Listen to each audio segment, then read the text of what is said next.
Hello student, आस्था study classes में आप सभी का स्वागत है। आज हम लोग एनसीईआरटी पैटर्न पर आधारित 11th क्लास के केमिस्ट्री के फर्स्ट चैप्टर मोल कंसेप्ट के बारे में अध्ययन करेंगे इस पूरे वीडियो लेक्चर में। ठीक है, तो अगर आप लोग इस चैनल पे नए हैं तो चैनल को सब्सक्राइब कर लें, जिससे आने वाले वीडियो लेक्चर का जो नोटिफिकेशन है आप लोगों को मिलता रहे। तो आज हमारा टॉपिक है मोल। तो मोल को समझने से पहले हम लोग समझते हैं, जैसे कोई अगर पदार्थ है उसका हमें द्रव्यमान निकालना है, तो द्रव्यमान निकालने के लिए हम लोग क्या करेंगे, उसके द्रव्यमान को हम लोग किलोग्राम में व्यक्त करेंगे या फिर ग्राम में व्यक्त करेंगे या फिर द्रव्यमान की और भी इकाइयां हैं उनमें व्यक्त करेंगे। ठीक है, इसी प्रकार से अगर कोई पदार्थ दिया गया है, उसकी लंबाई हमें निकालना है, तो उसके लिए हम लोग उसको मीटर में मापेंगे, किलोमीटर में भी माप सकते हैं, और भी लंबाई के मात्रक होते हैं उनमें भी माप सकते हैं। इसी प्रकार से अगर कोई रासायनिक पदार्थ दिया गया है, ठीक है, तो अगर कोई रासायनिक पदार्थ दिया गया है उसको मापना है, तो उसको मापने के लिए हम लोग किसका उपयोग करेंगे, मोल का उपयोग करेंगे। ठीक है,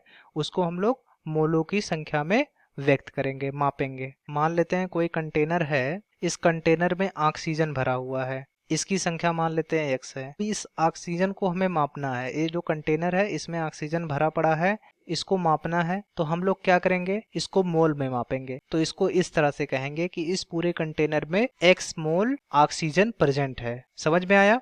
जैसे अगर किसी पदार्थ का द्रव्यमान मापना है तो उसको किलोग्राम में मापते हैं, ग्राम में मापते हैं, और भी द्रव्यमान की इकाइयों में मापते हैं। ठीक उसी प्रकार से अगर कोई पदार्थ दिया गया है, उसकी हमें लंबाई मापना है, तो उसकी लंबाई मापने के लिए हम लोग मीटर का प्रयोग करेंगे, किलोमीटर का प्रयोग कर सकते हैं, सेंटीमीटर का प्रयोग कर सकते हैं। ठीक उसी प्रकार से अगर कोई रासायनिक पदार्थ दिया गया है और उसके अमाउंट्स को हमें मापना है, तो उसके अमाउंट को हम लोग मोल में मापते हैं। किस में मापेंगे? मोल में मापेंगे, मोलों की संख्या में मापेंगे। मान लेते हैं कोई कंटेनर है, यहाँ जो कि दिखाया गया है, कंटेनर पे ऑक्सीजन उपस्थित है। अब उस ऑक्सीजन को हमें मापना है, यहाँ जो ऑक्सीजन है उसको हमें मापना है, तो इसको क्या करेंगे, इसको मापेंगे मोल में, मोलों की संख्या में मापेंगे। तो इसको अगर x पूरा माना गया है तो इसको इस तरह से कहेंगे कि इस पूरे कंटेनर में x मोल ऑक्सीजन प्रेजेंट है।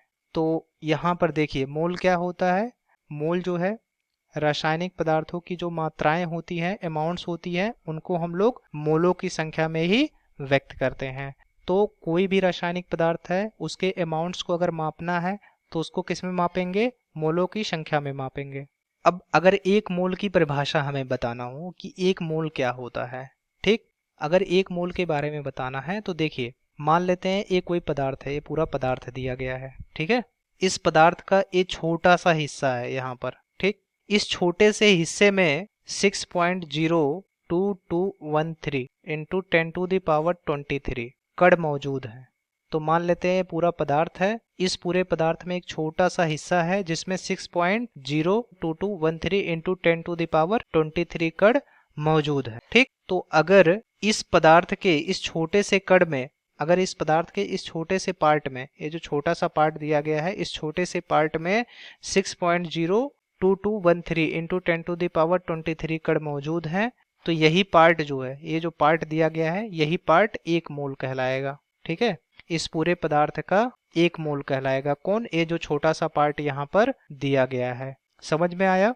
तो देखिए, एक मोल क्या होता है, किसी पदार्थ की वह मात्रा जिसमें उसके 6.02213 इंटू 10⁻23 कण उपस्थित होते हैं, पदार्थ का एक मोल कहलाता है। तो मान लेते हैं ये जो पूरा बॉक्स बना हुआ है, ये पदार्थ है, कोई पदार्थ है, एल्युमिनियम का हो सकता है, कॉपर का हो सकता है, आयरन का हो सकता है, मान लिए हैं कोई पदार्थ है, ठीक है, और ये जो है छोटा सा पार्ट है पदार्थ का जिसमें 6.02213 इंटू 10⁻23 कण उपस्थित है। ठीक है, तो अगर इस छोटे से पार्ट में, जो छोटा सा पार्ट है, उसमें 6.02213 इंटू 10⁻23 कण मौजूद हैं, तो ये छोटा सा जो पार्ट है वही इस पूरे पदार्थ का, ये जो पूरा पदार्थ है, इस पूरे पदार्थ का एक मोल कहलाएगा।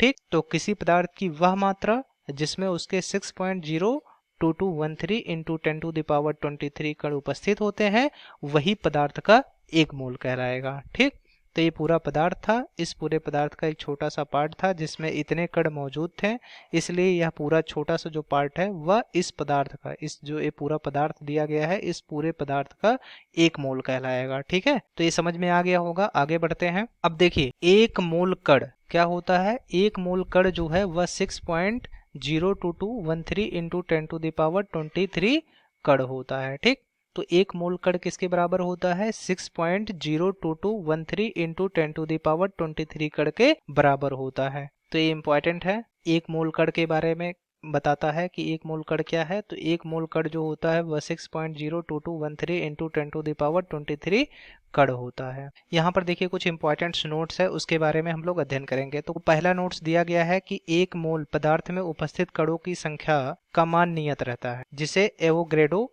नियतांक कहते हैं। ठीक है, तो जैसे कोई एक मोल पदार्थ है, एक मोल पदार्थ में कितने कण मौजूद रहेंगे, अभी अभी हम लोग पढ़े हैं कि एक मोल अगर कण है तो उस एक मोल कण में 6.02213 इंटू 10⁻23 कण उपस्थित होंगे। तो एक मोल कण जो होता है उसमें ये जो पूरी संख्या दी गई है 6.02213 इंटू 10⁻23 ये हमेशा नियत रहेगा। ठीक है, हमेशा कांस्टेंट रहेगा, और इसी कांस्टेंट को हम लोग एवोग्रेडो नियतांक कहते हैं। ठीक है, ये जो कांस्टेंट है उसी को हम लोग एवोग्रेडो नियतांक कहते हैं, और एवोग्रेडो नियतांक को हम लोग Na से रिप्रेजेंट करते हैं। यहाँ देखिए Na से रिप्रेजेंट किया गया है। तो Na जो होगा उसका मान कितना होगा, 6.022 इंटू 10⁻23 प्रति मोल होगा। ठीक है, तो यहाँ पर एवोग्रेडो नियतांक जो है वो लगभग 6.022 इंटू 10⁻23 प्रति मोल लिया गया है।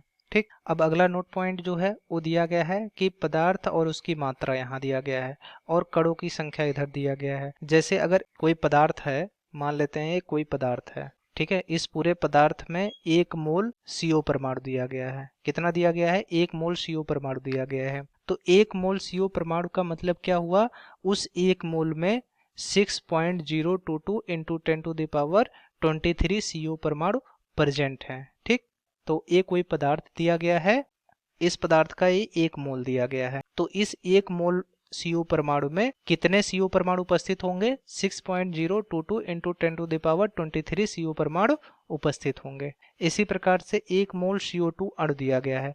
मान लेते हैं एक कोई पदार्थ है, इस पदार्थ का एक छोटा सा पार्ट है, इस पूरे पदार्थ का ये 1 मोल है। तो इस पूरे पदार्थ के 1 मोल CO2 अणु में कितने CO2 अणु उपस्थित होंगे, 6.022 इंटू 10⁻23 CO अणु उपस्थित होंगे। इसी प्रकार से अगर 1 मोल पोटेशियम आयन दिया गया है तो 1 मोल पोटेशियम आयन में कितने कण उपस्थित होंगे, 6.022 इंटू 10⁻23 पोटेशियम आयन उपस्थित होंगे। तो 1 मोल पोटेशियम आयन में कितने कण उपस्थित होंगे, 6.022 इंटू 10⁻23 पोटेशियम आयन प्रेजेंट होंगे। ठीक है, इसी प्रकार से 1 मोल इलेक्ट्रॉन अगर है तो उसमें 6.022 इंटू 10⁻23 इलेक्ट्रॉन प्रेजेंट होंगे। ठीक है, तो अगर कहीं 1 मोल इलेक्ट्रॉन दिया गया है तो उसमें कितने इलेक्ट्रॉन प्रेजेंट होंगे, 6.022 इंटू 10⁻23 इलेक्ट्रॉन प्रेजेंट होंगे। अब अगला इंपॉर्टेंट पॉइंट देखते हैं। तो अगला इंपॉर्टेंट पॉइंट दिया गया है कि पदार्थ के मोलों की संख्या, जिसको हम लोग स्मॉल n से व्यक्त करते हैं, तथा उसमें उपस्थित कणों की संख्या को हम लोग कैपिटल N से व्यक्त करते हैं, में निम्न संबंध होता है। अब वो संबंध यहाँ नीचे दिखाया गया है, देखिए ये इंपॉर्टेंट है, इसको नोट कर लीजिएगा। संबंध क्या दिया गया है कि पदार्थ के मोलों की जो संख्या होगी वह पदार्थ के कणों की संख्या, जिसको कैपिटल N से व्यक्त करते हैं, डिवाइड उसको किया जाएगा कणों की संख्या प्रति मोल से। ठीक है, तो पदार्थ के मोलों की संख्या क्या होती है, पदार्थ के कणों की संख्या डिवाइड बाय कणों की संख्या प्रति मोल। यहाँ देखिए कणों की संख्या प्रति मोल, इसका क्या मतलब हुआ, अर्थात 1 मोल में कितने कण मौजूद होंगे, 6.02213 इंटू 10⁻23 कण होंगे। ठीक है, तो यहाँ दिया गया है कणों की संख्या प्रति मोल, जिसको कोष्टक में लिखा गया है Na। यहाँ Na क्या है, एवोग्रेडो नियतांक है। तो इसको इस तरह से भी कहा जा सकता था कि पदार्थ के मोलों की संख्या बराबर पदार्थ के कणों की संख्या डिवाइड बाय एवोग्रेडो नियतांक। ठीक, देखिए यहाँ पर शॉर्ट फॉर्म में लिखा गया है, यहाँ स्मॉल n बराबर कैपिटल N बटा Na। यहाँ पर स्मॉल n जो है वह पदार्थ के मोलों की संख्या है, और कैपिटल N जो है वह पदार्थ के कणों की संख्या है, और जो Na है वह कणों की संख्या प्रति मोल है, या फिर एवोग्रेडो नियतांक है। तो ये हो गया पूरा पार्ट। इसी प्रकार से अगर परमाणु के मोलों की संख्या निकालना है तो वह होगा तत्व की मात्रा ग्राम में डिवाइड बाय परमाणु भार। ठीक है, तो अगर परमाणु के मोलों की संख्या निकालना होगा तो हम लोग इस फार्मूले का प्रयोग करेंगे कि परमाणु के मोलों की संख्या बराबर तत्व की मात्रा ग्राम में डिवाइड बाय परमाणु भार। इसी प्रकार से अगला देखिए, अगर अणुओं के मोलों की संख्या हमें निकालना है तो उसके लिए इस वाले फार्मूले का प्रयोग करेंगे कि पदार्थ की मात्रा ग्राम में डिवाइड बाय अणु भार। ठीक है, तो अगर अणुओं के मोलों की संख्या निकालना है तो उसको हम लोग इस वाले फार्मूले से निकालेंगे। तो अणुओं के मोलों की संख्या कितनी होगी? अणुओं की मोलों की संख्या जो होगी वह बराबर होगा पदार्थ की मात्रा ग्राम में डिवाइड बाय अणु भार होगा। इसी प्रकार से अगर कोई यौगिक दिया गया है, यौगिक के मोलों की संख्या निकालना है, तो देखिए यौगिक के मोलों की संख्या जो होगी वह यौगिक की मात्रा ग्राम में डिवाइड बाय यौगिक का अणु भार होगा। ठीक है, तो अगर यौगिक के मोलों की संख्या निकालना है तो क्या होगा? यौगिक के मोलों की संख्या बराबर यौगिक की मात्रा ग्राम में डिवाइड बाय यौगिक का अणु भार। तो इस वाले फार्मूले का हम लोग प्रयोग करेंगे। और अगर गैस के मोलों की संख्या निकालना है तो गैस के मोलों की संख्या निकालने के लिए हम लोग एनटीपी या एसटीपी पर गैस का आयतन जो कि लीटर में होगा डिवाइड बाय 22.4 करते हैं। गैस के मोलों की संख्या निकालने के लिए ये फार्मूला बहुत इंपॉर्टेंट है। ठीक है, यहाँ एनटीपी जो है, एनटीपी मीन्स होता है नॉर्मल टेम्परेचर एंड प्रेशर और एसटीपी मीन्स होता है स्टैंडर्ड टेम्परेचर एंड प्रेशर। ठीक है, तो अगर गैस के मोलों की संख्या हमें निकालना है तो गैस के मोलों की संख्या जो होता है वह एनटीपी या एसटीपी पर गैस का आयतन डिवाइड बाय 22.4 होता है। अब हम लोग मोलर द्रव्यमान के बारे में समझते हैं कि मोलर द्रव्यमान क्या होता है। ठीक, तो सबसे पहले देखिए, ये मान लेते हैं कोई पदार्थ है। ठीक है, इस पदार्थ का ये छोटा सा पार्ट है। इस छोटे से पार्ट में 6.02213 इंटू 10⁻23 कण उपस्थित है। ठीक है, तो अगर इस छोटे से पार्ट में 6.02213 इंटू 10⁻23 कण मौजूद है तो यह पूरे पदार्थ का 1 मोल कहलाएगा। ये जो छोटा सा पार्ट है वह क्या कहलाएगा? पदार्थ का 1 मोल कहलाएगा। जो 1 मोल आया है, इस 1 मोल का जो द्रव्यमान होगा वही पदार्थ का मोलर द्रव्यमान कहलाएगा। ठीक है, वही क्या कहलाएगा? पदार्थ का मोलर द्रव्यमान कहलाएगा। समझ में आया? तो देखिए फिर से एक बार समझते हैं। ये मान लेते हैं कोई पदार्थ दिया गया है ये पूरा, और ये छोटा सा पार्ट है पदार्थ का। इस छोटे से पार्ट में 6.02213 इंटू 10⁻23 कण मौजूद है। तो अगर इस छोटे से पार्ट में इतने कण मौजूद होंगे तो ये छोटा सा जो पार्ट है ये 1 मोल कहलाएगा। क्या कहलाएगा? 1 मोल कहलाएगा। और इस 1 मोल का जो द्रव्यमान होगा वही इस पूरे पदार्थ का, ये जो पूरा पदार्थ दिया गया है इस पूरे पदार्थ का मोलर द्रव्यमान कहलाएगा। ठीक है, तो मोलर द्रव्यमान समझ में आया। कोई पदार्थ दिया गया है, पदार्थ का जो 1 मोल है, 1 मोल में कितने कण होते हैं? 6.02213 इंटू 10⁻23 कण होते हैं। तो इस छोटे से पार्ट को जिसमें इतने कण मौजूद हैं उसे हम लोग 1 मोल कहेंगे। ठीक है, और 1 मोल का जो द्रव्यमान होगा वही क्या कहलाएगा? इस पूरे पदार्थ का मोलर द्रव्यमान कहलाएगा। समझ में आया? तो मोलर द्रव्यमान क्या होता है? तो मोलर द्रव्यमान जो है वह किसी पदार्थ के 1 मोल का द्रव्यमान। तो यहाँ देखिए ये 1 मोल था, तो इस 1 मोल का जो द्रव्यमान होगा उस पूरे पदार्थ का मोलर द्रव्यमान कहलाएगा। ठीक है, तो किसी पदार्थ का 1 मोल का द्रव्यमान जो होगा उसका मोलर द्रव्यमान कहलाएगा। मोलर द्रव्यमान को हम लोग स्मॉल m से व्यक्त करते हैं। ठीक, और जो मोलर द्रव्यमान होता है उसको ग्राम प्रति मोल में व्यक्त किया जाता है। किसमें व्यक्त किया जाता है? ग्राम प्रति मोल में व्यक्त किया जाता है। ठीक, समझ में आया? अब उदाहरण के द्वारा हम लोग समझते हैं। तो यहाँ देखिए एक कार्बन का एक परमाणु दिया गया है। इस कार्बन के परमाणु का जो परमाणु भार होता है वह 12.01 होता है। अब अगर इस कार्बन का मोलर द्रव्यमान की बात करेंगे हम लोग तो इस कार्बन का जो मोलर द्रव्यमान होगा वह कितना हो जाएगा? 12.01 ग्राम प्रति मोल हो जाएगा। तो देखिए कार्बन जो होता है उसका परमाणु भार 12.01 होता है, मगर जब उसको मोलर द्रव्यमान में कन्वर्ट करेंगे तो यही क्या हो जाएगा? 12.01 ग्राम प्रति मोल हो जाएगा। ठीक, इसी प्रकार से ये ऑक्सीजन परमाणु है। इस ऑक्सीजन परमाणु का जो परमाणु भार होता है वह 16 होता है, मगर जब इसको मोलर द्रव्यमान में कन्वर्ट करेंगे तो ये हो जाएगा 16 ग्राम प्रति मोल। समझ में आया? अब हम लोग एग्जाम्पल के द्वारा समझते हैं कि CO2 का मोलर द्रव्यमान क्या होता है। तो CO2 में देखिए कार्बन भी प्रेजेंट है और ऑक्सीजन भी प्रेजेंट है। तो यहाँ देखिए कार्बन का मोलर द्रव्यमान 12.01 यहाँ निकाले हैं, ए होता है, और यहाँ ऑक्सीजन का जो मोलर द्रव्यमान होगा वह 16 होगा, मगर यहाँ पर देखिए 2 ऑक्सीजन है तो यहाँ 2 गुणे 16 हो जाएगा। तो ये पूरा हो जाएगा 12.01 धन 2 गुणे 16 ग्राम प्रति मोल। तो इस पूरे का मान जो होगा वह 44.02 0.01 ग्राम प्रति मोल होगा। तो CO2 जो होगा उसका मोलर द्रव्यमान कितना आएगा, 44.01 होगा या 44.01 ग्राम प्रति मोल होगा। ठीक, ये बहुत इंपॉर्टेंट है। यहाँ देखिए मोलों की संख्या जिसको हम लोग स्मॉल n से व्यक्त करते हैं, मोलर द्रव्यमान जिसको हम लोग कैपिटल M से व्यक्त करते हैं, और द्रव्यमान जिसको हम लोग स्मॉल m से व्यक्त करते हैं। ठीक है, में संबंध ये इंपॉर्टेंट है, इसी से मैक्सिमम प्रॉब्लम को सॉल्व किया जाएगा। ठीक, तो अगर कोई पदार्थ दिया गया है, पदार्थ के मोलों की संख्या हमें निकालना है। मोलों की संख्या को हम लोग स्मॉल n से व्यक्त करते हैं, तो पदार्थ के मोलों की संख्या अगर निकालना है तो उस पदार्थ का द्रव्यमान जिसको हम लोग स्मॉल m से व्यक्त करते हैं ग्राम में लेते हैं और उसको डिवाइड कर देंगे पदार्थ के मोलर द्रव्यमान से। उसको क्या करेंगे, डिवाइड कर देंगे पदार्थ के मोलर द्रव्यमान कैपिटल M से। अगर कोई पदार्थ दिया गया है उसके हमें मोलों की संख्या निकालना है, तो उस पदार्थ का द्रव्यमान देखेंगे कितना होगा, ग्राम में ले लेंगे उसको और उसको डिवाइड कर देंगे पदार्थ के मोलर द्रव्यमान से। ठीक, और मोलर द्रव्यमान को हम लोग कैपिटल M से रिप्रेजेंट करते हैं, तो यहाँ देखिए रिप्रेजेंट किया गया है। और मोलर द्रव्यमान को हम लोग किस में लेंगे, ग्राम प्रति मोल में लेंगे। ठीक है,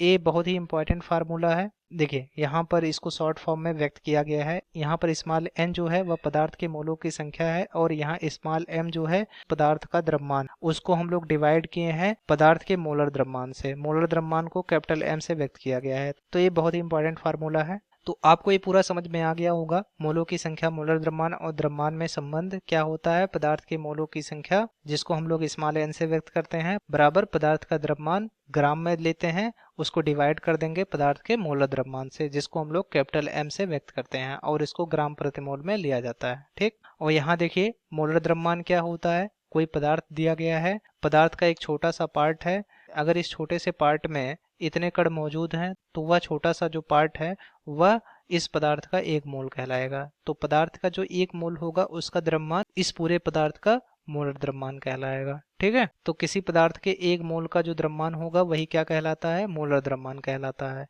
ठीक, और यहाँ ये इंपॉर्टेंट है गैस के मोलों की संख्या के लिए। तो अगर गैस के मोलों की संख्या निकालना है तो NTP या STP पर गैस का आयतन लेते हैं लीटर में, उसको डिवाइड कर देंगे 22.4 से।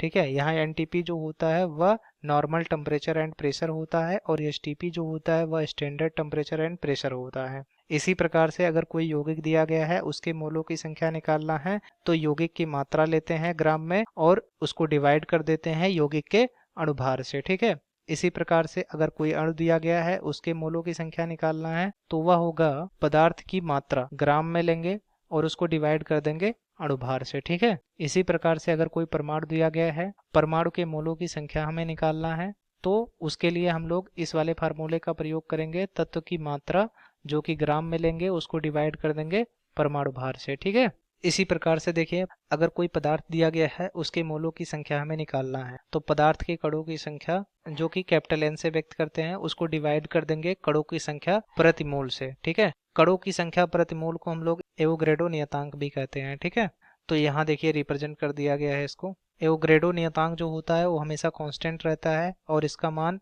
लगभग 6.022 इंटू 10⁻23 प्रति मोल होता है और 1 मोल जो कण होता है वह 6.02213 इंटू 10⁻23 कण होता है। और 1 मोल क्या होता है, किसी पदार्थ की वह मात्रा होती है जिसमें उसके 6.02213 इंटू 10⁻23 कण उपस्थित होते हैं, वही पदार्थ का 1 मोल कहलाता है। ठीक, और मोल क्या होता है, मोल किसी भी रासायनिक पदार्थ के अमाउंट्स को मापने के लिए प्रयोग किया जाता है। मान लेते हैं कोई कंटेनर है जिसमें ऑक्सीजन के x मोल हैं, तो उसको हम लोग इस तरह से कहेंगे कि इस पूरे कंटेनर में ऑक्सीजन के x मोल, x जो है मोलों की संख्या है ऑक्सीजन के, उसको इस तरह से कहेंगे कि इस पूरे कंटेनर में x मोल ऑक्सीजन प्रेजेंट है। ठीक है, तो आशा करते हैं फर्स्ट वीडियो लेक्चर आपको पूरी तरह से समझ में आ गया होगा। नेक्स्ट वीडियो में हम लोग इस पर आधारित न्यूमेरिकल प्रॉब्लम करेंगे। ठीक है, तो अगर आप लोग इस चैनल पर नए हैं तो इस चैनल को सब्सक्राइब कर लीजिए, क्योंकि इस चैनल पे जो है IIT JEE मेंस हुआ,